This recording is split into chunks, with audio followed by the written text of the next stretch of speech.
నమో తస్స భగవతో అర్హతో సమ్మా సంబుద్దస్స. ఇంతకుముందు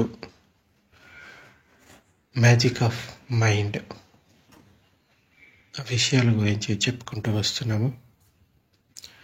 ముఖ్యంగా భగవానుడు కాలకారామ సూత్రాన్ని చెప్పిన తర్వాత దాన్ని ఆధారంగా చేసుకొని ఇన్ డీటెయిల్గా అంటే బుద్ధ ఎలా ఆలోచిస్తారు, ఒక అర్హంతుడు ఎలా ఆలోచిస్తాడు,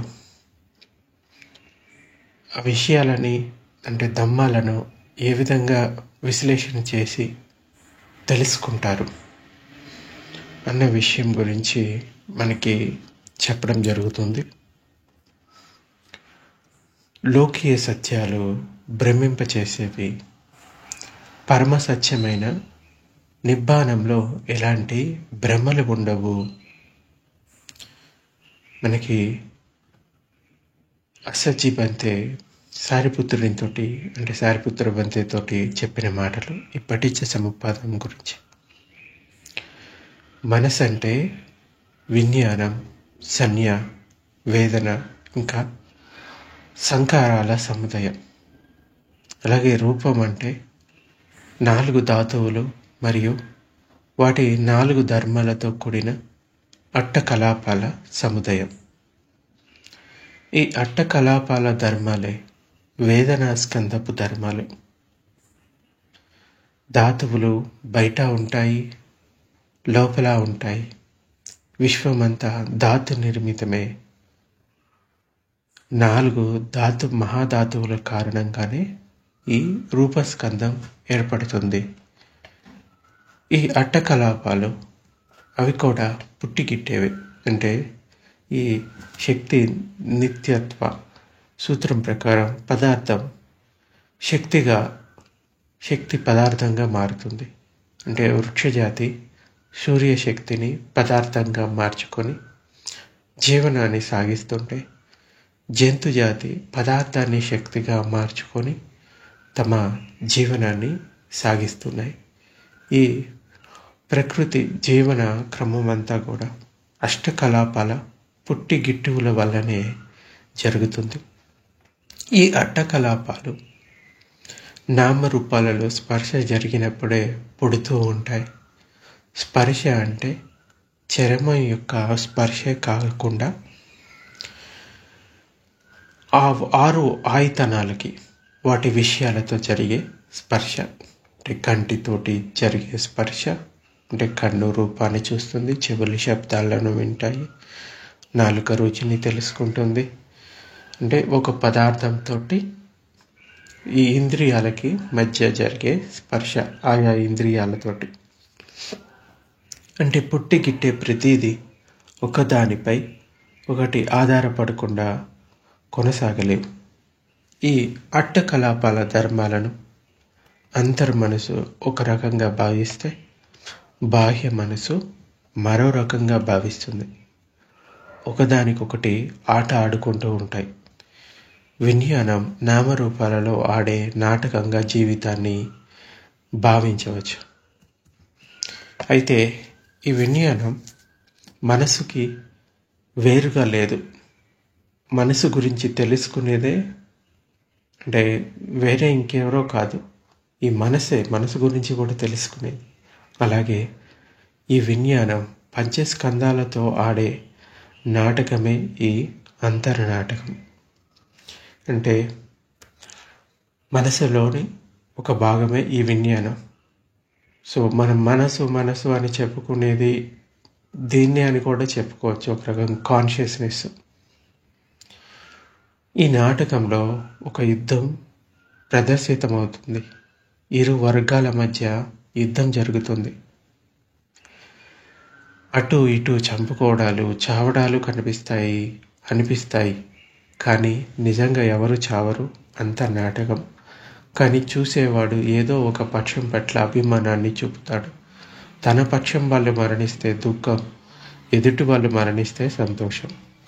ఈ నాటకంలో లేదా ఒక సినిమాలో ప్రేక్షకుడు పొందే దుఃఖం, ఆనందం లాంటిదే జీవితంలో మాంత్రికుని మాయలో పడినప్పుడు మనం పొందే సుఖదుఖాలు. సినిమా హాల్ నుండి బయటికి వచ్చినప్పుడు ఏ భావోద్రేకమో ఉండదు. అలాగే ఒక మెజిషియన్ అంటే మాంత్రికుని మాయాలోకం నుండి బయటపడిన వానికి ఏ సుఖదుఖాలు ఉండవు. ఈ విజ్ఞానం నామరూపాలతో ఆడే అంతర్నాటకమే ఈ సుఖదుఖాలు. ఇంద్రియాలకు లోకంలో స్పర్శ జరిగినప్పుడు, అంటే ఈ 6 ఇంద్రియాలకి లోకంతో స్పర్శ జరిగినప్పుడు తృష్ణ ఏర్పడి మనసు లోకం వైపు పరుగులెత్తే మనసు, అంటే ఆటలో ఒక జట్టు అన్నమాట. స్పర్శ జరిగినప్పుడు అంతరంగా జరిగే మార్పులకు అనుగుణంగా దుఃఖపడే మనసు, ఇది మహద్గత చిత్తం. మరొక జట్టు, అంటే 2 రకాల జట్టులు అనుకోవచ్చు. ఒకటేమో తృష్ణ ఏర్పడి, అంటే ఈ స్పర్శల వల్ల తృష్ణ ఏర్పడి మనసు లోకం వైపుకి పరుగులెత్తేది. లోకం వైపుకు అంటే ఈ సుఖాల వైపుకి, ఇంద్రియ సుఖాల వైపుకి పరిగెత్తేటువంటిది, లౌకిక సుఖాల వైపుకి పరిగెత్తేటువంటి ఒక జట్టు అన్నమాట. ఒక ఆట ఆడుతున్నారంటే దాంట్లో ఒక జట్టు. అలాగే స్పర్శ జరిగినప్పుడు అంతరంగా జరిగే మార్పులకి అనుగుణంగా దుఃఖపడే మనసు, ఇది ఇంకొక జట్టు. ఇది మహద్గత చిత్తం అనమాట. అంటే కన్వెన్షనల్ మైండ్ ఇంకా అల్టిమేట్ మైండ్. ఆటలో అంశాలు పోటీ, ఉల్లాసం, కుంగిపోవడం, విసుగు, స్కోర్ బోర్డు, గెలుపు, ఓటములు, ఆటను చూడటం మొదలగునవి, ఇవన్నీ జీవన విధానమే. ఆట సాగే విధానం 2 జట్ల పట్ల, అంటే 2 జట్ల మధ్య కబడ్డీ పోటీ జరుగుతుంది. కోర్టుకి 2 వైపులా ఆటగాళ్ళు నిల్చొని ఉంటారు. ఆటకు సంబంధించిన నియమాలు, ఆడే పద్ధతి అంతా వివరించబడ్డాయి. ప్రేక్షకులు చూడడానికి వస్తారు. ఆట మొదలవుతుంది. గెలుపులు, ఓటములు, ఈలలు, కేకలు, నిట్టూర్పులు, ఇలా సాగిపోతుంది ఆట. ప్రేక్షకులు ఎవరి అభిమానుల పట్ల వారు తమ భావోద్రేకాలను ప్రకటిస్తూ ఉంటారు. కానీ అక్కడ ఉండే రెఫరీ ఏ భావోద్రేకాన్ని పొందడు. నిష్పక్షపాతంగా సాక్షిగా చూస్తూ ఉంటాడు.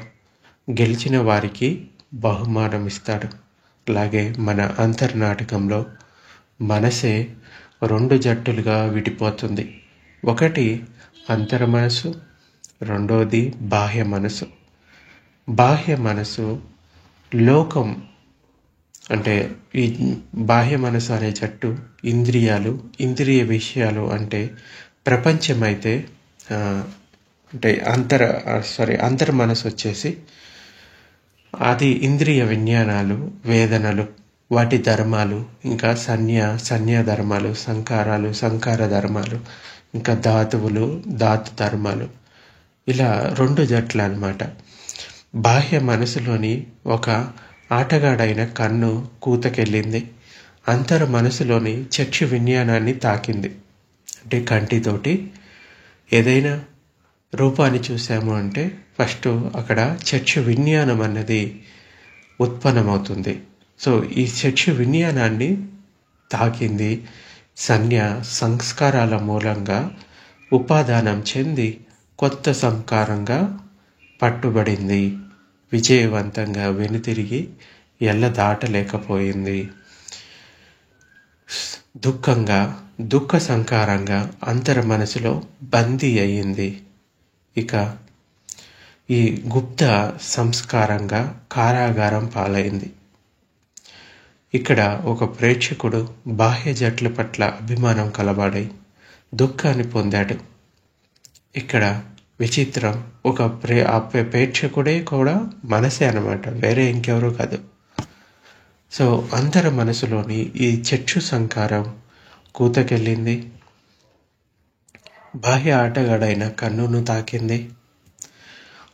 2 కలిసి ఈ చక్షు విషయాలు, అంటే ఈ ఇంద్రియ విషయాలు ప్రపంచ రూపాలను తాకాయి. వాటి పట్ల రాగద్వేష మోహాల వల్ల తృష్ణకు లోనయ్యాయి, ఉపాదానం చెంది ఆ లోకం చుట్టూ తిరుగుతూనే ఉన్నాయి, వెనుదిరగలేకపోయాయి, ఇక చివరి వరకు చేరుకోలేకపోయాయి, బయటే బందీ అయిపోయాయి, ఓటమి పాలయ్యాయి. అయితే ఈ అంతర్జ్ఞానం లేని ప్రేక్షకుడు ఒకడు బాహ్య జట్టుపై అభిమానంతో, అంటే ఇంద్రియ సుఖాలు అనే లౌకిక విషయాల పట్ల అభిమానంతో తన జట్టు గెలిచిందని సంతోషాన్ని పొందాడు. గెలిచింది తానే, ఓడిపోయింది తానే. సో ఈ ఇంద్రియ సుఖాలు గెలిచాయి అనుకుంటే తన అంతర మనసులో రాగద్వేషాలు పెరుగుతున్నాయి అనేది కూడా తెలుసుకోవాలి. సో అంచేత గెలిచింది తానే, ఓడిపోయింది తానే. సో తన మనసే అని తెలుసుకోలేకపోయాడు. కాబట్టి ఓడేది మనసే, ఇంకా గెలిచేది మనసే. మనసుతో ఆడే అంతర్నాటకం. ఈ విధంగానే శ్రోత ఇంద్రియం పట్ల, ఇంకా జిహ్వా ఇంద్రియం పట్ల, ముక్కు ఇంద్రియం పట్ల, అలాగే చర్మం ఇంద్రియం పట్ల, స్పర్శ ఇంద్రియం పట్ల వీటి ఇంద్రియాలు, వీటి సంస్కారాలు చెడుగుడాట ఆడుకుంటూ ఉంటాయి. ఆట సాగిపోతూనే ఉంటుంది, భవచక్రం తిరుగుతూనే ఉంటుంది. ఈ ఆటలో పటిచ్చ సముపాద ప్రమేయాన్ని చూద్దాం. ఒకదాని కారణంగా మరొకటి కలిసి ఉత్పన్నమవ్వటం, ఇలా కూతకు వచ్చి విజ్ఞానాన్ని తాకగానే ఆయా ఇంద్రియాలకు సంబంధించిన వేదనలు, తృష్ణలు, ఉపాదానాలు తలెత్తి ఒడిసి పట్టుకుంటాయి. ఒకదానికొకటి కబడ్డీ ఆటగాళ్ళు చెయ్యి కలిసి తాడులాగా ఏర్పడి కూతకు వచ్చిన వాణ్ణి చుట్టుముట్టి పట్టుకున్నట్లు పట్టుకుంటాయి. ఇక్కడ మాయ ఏమిటంటే, చక్షువు కూతకి వచ్చినప్పుడు, అంటే తాకినప్పుడు దానికి చక్షు విషయం తప్ప, రూపం తప్ప మరేమీ కనబడదు. కానీ తాకగానే మిగిలిన ఆటగాళ్ళు అకస్మాత్తుగా అప్రయత్నంగానే పట్టుకుంటారు. కనపడని మాయా యుద్ధం అన్నది జరుగుతుంది. ఈ కబడ్డీ ఆటలో ప్రత్యక్షంగా ఈ ప్రత్యర్థి ఆటగాళ్ళు చుట్టుముడతారు. కానీ మనసులో జరిగే యుద్ధంలో ప్రత్యర్థులు కనపడరు. వీరిని తెలుసుకోవడమే మన బుద్ధుని మార్గం. వీరి మధ్య ఉన్న లింకులు తెగగొట్టడమే బుద్ధుడు మనకు నేర్పిన ఈ విద్య అన్నమాట. కన్ను కూతకు వచ్చినప్పుడు, అంటే ఆ విషయాలను తాకినప్పుడు బాహ్య మనసు అంతర్ మనసులోని వేదనల పట్ల సమతను పాటించి తృష్ణతో దాని లింకుని తెగగొడుతుంది. దాంతో ఉపాదానం ఏర్పడదు, స్వేచ్ఛ లభిస్తుంది, భవం ఏర్పడదు, ఎల్లను దాటుతాడు, ఆట ఆగిపోతుంది, భవచక్రం ఆగిపోతుంది. ఒక జట్టు ఈ అభివచన సంపస్స వలన ఏర్పడింది. రెండవది ఈ పటిగు సంపస్స వలన ఏర్పడింది. ఈ 6 ఆయుధనాలు, అంటే ఇంద్రియాలు, వాటి విషయాలను తన్మాత్రలు అంటారు, ముత అని కూడా చెప్పవచ్చు.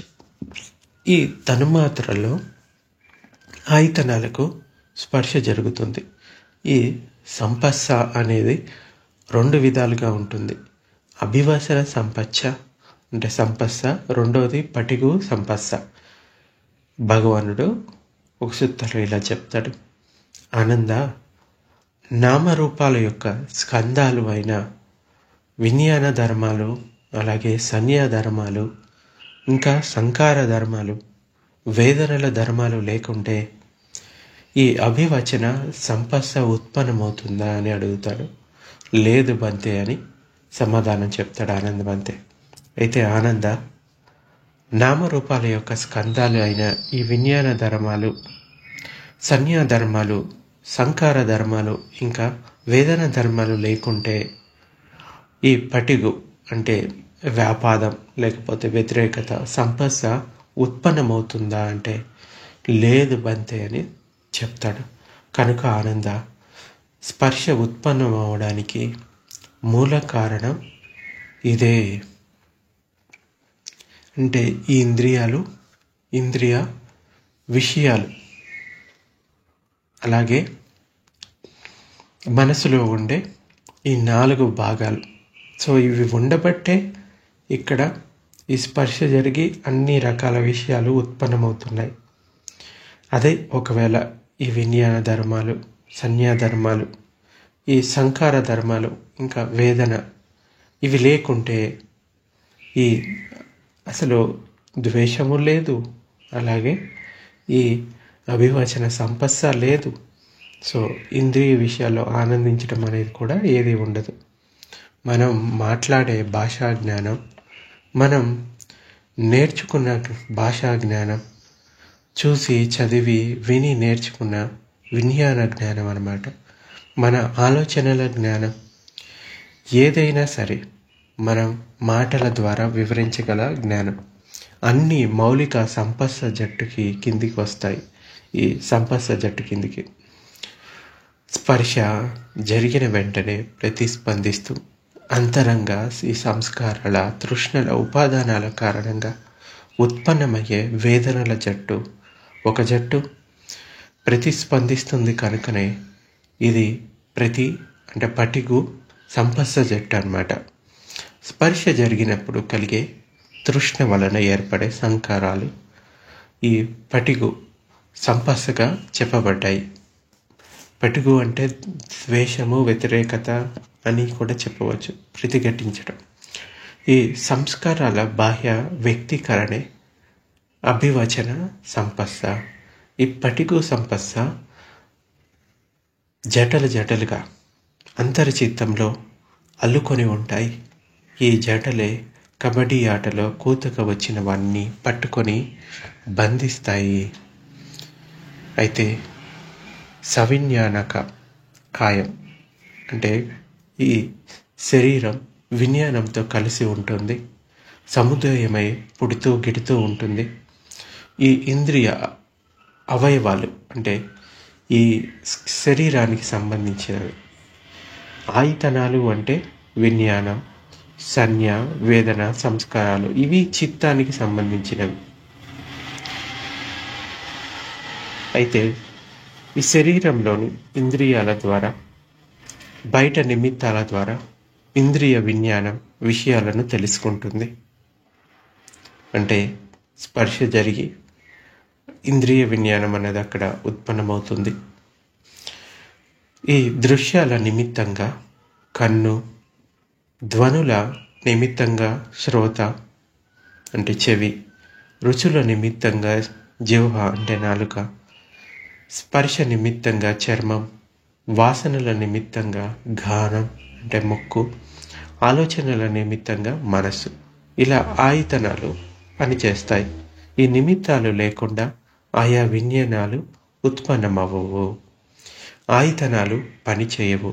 భౌతికమైన ఇంద్రియ గోళాలు దెబ్బతిన్నా ఆయుధనాలు పనిచేయవు. అంటే చెవులు పనిచేయట్లేదు అనుకోండి, అక్కడ విజ్ఞానం అనేది రాదు.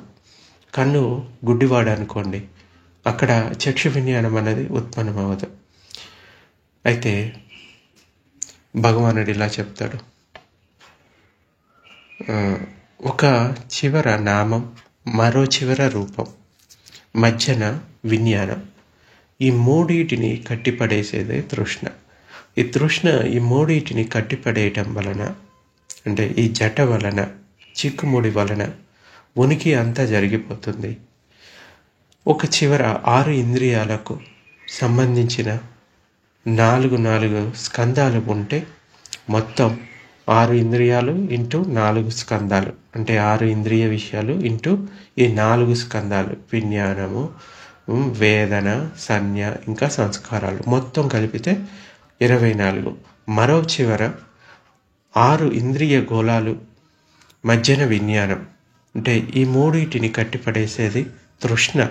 తృష్ణ ఈ మూడింటిని కట్టిపడేయటం వలన, ఈ జట వలన ఉనికి అంతా జరిగిపోతుంది. ఈ సందర్భంగా ఈ మనసు శరీరాల మధ్య నేను అనే అవిద్యను, ఆత్మభావాన్ని తెగనరికే మనోప్రక్రియలు, ఈ శారీరక కర్మల మధ్యనున్న జటలు తెగ నరకబడతాయి. అయితే ఇంద్రియ విషయాలు లోపల బయట అవి చీలిపోయి ఉన్నప్పుడు లోపల జరిగేది బయట పరిత్య చిత్తానికి తెలియదు. ఈ జటలను తెగ నరికినప్పుడు, నేను అనే భావన తొలగినప్పుడు, రెండు మనసుల మధ్య అడ్డుగోడ కూలినప్పుడు లోపల జరిగేది బయటకి తెలుస్తుంది. రెండు కర్రల మధ్య రాపిడి జరిగినప్పుడు అగ్ని పుడుతుంది. దేనికదే విడిగా ఉంటే ఏ అగ్ని పుట్టదు.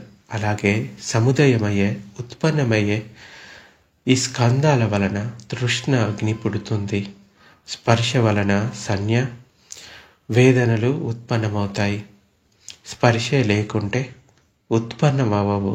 అలాగే రెండింటి మధ్య స్పర్శ కలగనిదే తృష్ణ ఉత్పన్నమవ్వదు. స్పర్శ వలన వేదనలు పుడతాయి. వేదన ధర్మాలను మనం సమతతో చూస్తూ ఉంటే తృష్ణ ప్రజ్ఞగా మారి ముక్తి లభిస్తుంది. ఇక్కడ మనం స్పర్శలు లేకుండా జీవించబనేది ఉండదు.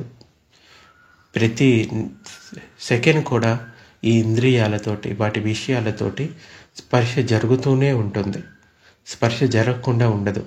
కనుక రాపిడిని కలగనివ్వం. సో ఉపేక్ష లేదా సమత వలన స్పర్శ జరిగిన అక్కడ తృష్ణాగ్ని జనించదు. కరుణ, మైత్రి, ముదిత జనించి నిబ్బానం చేకూరుతుంది. ఎప్పుడు నామరూపాల ప్రతిక్రియలు మరియు రూపసన్యలు ఏమీ మిగలకుండా ఉపశమిస్తాయో అప్పుడు ఈ జటలు అన్నది ఛిద్రమవుతాయి. ఈ చిక్కులు చక్షువు రూపం ఆధారంగా చక్షు విజ్ఞానం పుడుతుంది. ఈ మూడిటి పరస్పర స్పర్శ వలన తృష్ణ పుడుతుంది. ఈ విధంగానే మిగిలిన ఆయుధనాల విషయంలో కూడా ఈ స్పర్శల వలన కలిగే తృష్ణ వలన ఏర్పడే సంకారాలే విజ్ఞానానికి ఆహారం. ఈ ఆహారం వలననే విజ్ఞానం వేగంగా పుడుతూ గెడుతూ ఉంటుంది. ఈ వేగవంతమైన విజ్ఞానం పుట్టుగిట్టువుల వలన అది శాశ్వతం అనే భావన తలెత్తుతుంది. ఈ మిథ్యా భావనే నేను అనే ఆత్మభావన కలిగిస్తుంది. ఎక్కడ వేదన ఉత్పన్నం కాదో అక్కడ నేను నాది అనేది ఉందా అని భగవానుడు అడుగుతాడు ఒక సుత్తలో. లేదు బంతే అని భిక్షువులు సమాధానం చెప్తాడు. ఈ సంజ్ఞ యొక్క పోల్చుకునే స్వభావం వలన, వెలకట్టే స్వభావం వలన విజ్ఞానం వేదనలను 3 తరగతులుగా విభజిస్తుంది. అంటే విజ్ఞానం తాను అభిమానించే వేదనలను బట్టి మూడుగా విభజన చెందుతుంది.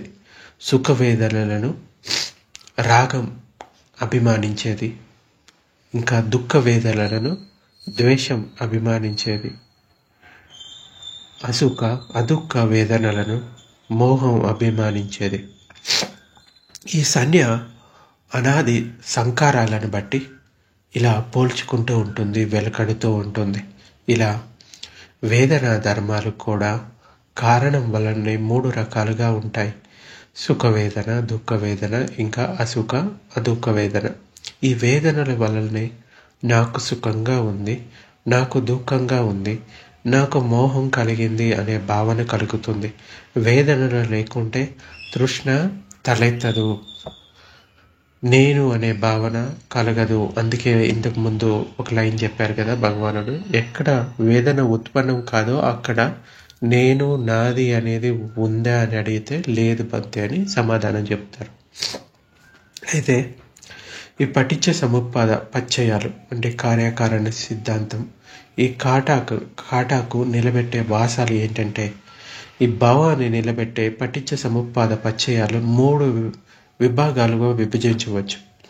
వర్తమానంలో జరిగే స్పర్శలు, ఇంకా వేదనలు, అవిద్య, తృష్ణలు, ఉపాదానాలు, సంకారాలు. ఇవి ఈ పటిచ్చ సముత్పాదంలో 12 లింకులు ఉంటాయి కదా, వాటిలో వర్తమానంలో జరిగేవి ఈ స్పర్శలు, ఈ వేదన అంటే ఫీలింగు, ఇంకా అవిద్య, తృష్ణలు, ఉపాదానాలు, సంస్కారాలు. ఇవి వర్తమానంలో ఉన్నవి. ఇక భూతకాలంలో ఏర్పడ్డ అవిద్య, సంకారాలు, ఇంకా భవిష్యత్ కాలంలో ఏర్పడే కర్మ విపాకాలు, భావాలు. వీటిలో మనం చేయగలిగింది వర్తమానంలోని వేదనలను సమతతో చూస్తూ వేదన పచ్చయ తనహ అంటే తృష్ణ అనే లింకులోని వేదన పచ్చయ ప్రజ్ఞ వలన తృష్ణ నిర్మూలన అన్నది చేయవచ్చు. దీంతో మొత్తం పటిచ్చ సముపాద భవచక్రం భగ్నం అవుతుంది. అది ఎలాగంటే, పూర్వం ఎలక్ట్రిక్ తూకాలు రాకముందు 3 వెదురు వాసాలను పిరమిడ్ ఆకారంలో నిలబెట్టి మధ్యలో శీర్షానికి కాటా తులాదండాన్ని తగిలిస్తారు. ఈ తులాదండానికి ఇరువైపులా తాళ్ళు కట్టి గట్టి అంటే ఒకవైపు తూకం రాళ్లను మరోవైపు ధాన్యపు బస్తాలను పెట్టి కాటా ముళ్ళు మధ్యలో ఉండే విధంగా సరైన తూకం వేసేవారు. బరువు పడినప్పుడు కాటా పొంగులు కింద పడకుండా ఒకదానికొకటి సపోర్ట్ చేసుకుంటూ కాటాను మధ్యలో నిలబెడతాయి. ఏదైనా వెదురు బొంగును పడగొడితే మిగిలిన 2 వెదురు వాసాలు పడిపోతాయి. సరిగ్గా ఇలాగే ఈ పటిచ్చ సముపాద పచ్చయాలు సముదాయమయ్యే తలెత్తి ఒకదానికొకటి సహకరించుకుంటూ భవాన్ని అంటే ఇంకొక లోకాన్ని నిలబెడతాయి. వీటిలో ఏ ఒక్క లింకును పడగొట్టినా మిగిలినవి వాటంతట అవి కూలిపోతాయి. ఈ భవచక్రపు పటిచ్చ సముపాద పచ్చయాలు అందరికీ కనిపించేవి కాదు. కనుకనే భగవానుడు ఇలా అంటాడు, ఎవరైతే ఈ పటిచ్చ సముపాద సత్యాన్ని తెలుసుకుంటాడో అతడు పరమ సత్యాన్ని తెలుసుకున్నట్టు, ఎవరు పరమ సత్యాన్ని తెలుసుకుంటాడో అతడు ఈ పటిచ్చ సముపాద ధర్మాన్ని తెలుసుకున్నట్టు అని చెప్తాడు. ఇక్కడ మాయ ఏంటంటే, ఈ పటిచ్చ సముపాద పచ్చయాలు ఇంద్రజాలకుని సంచిలోని కనపడని వస్తువుల వంటివి, అందరికీ తేలికగా దర్శనం కావు.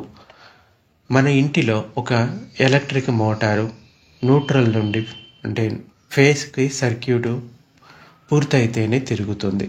మధ్యలో స్విచ్ ఆపివేస్తే మోటార్ తిరగదు. లింకు తెగగొడితే మోటార్ తిరగడం ఆగిపోతుంది.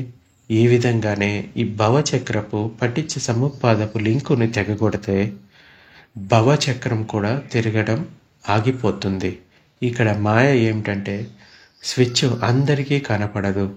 బుద్ధ భగవానుడు నేర్పిన ఈ 4 ఆర్య సత్యాల జ్ఞానము, విపశ్యన ధ్యానము, ఈ వేదనలనే అంటే విపశ్యనలో ఈ వేదనలనే లింకును స్విచ్ను ఆపివేయడం జరుగుతుంది.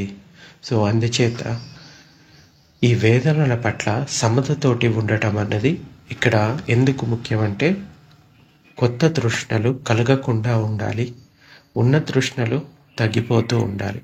ఎప్పుడైతే ఆ లింకుని మనం పోగొడతామో మిగిలినవన్నీ కూడా పోతాయి.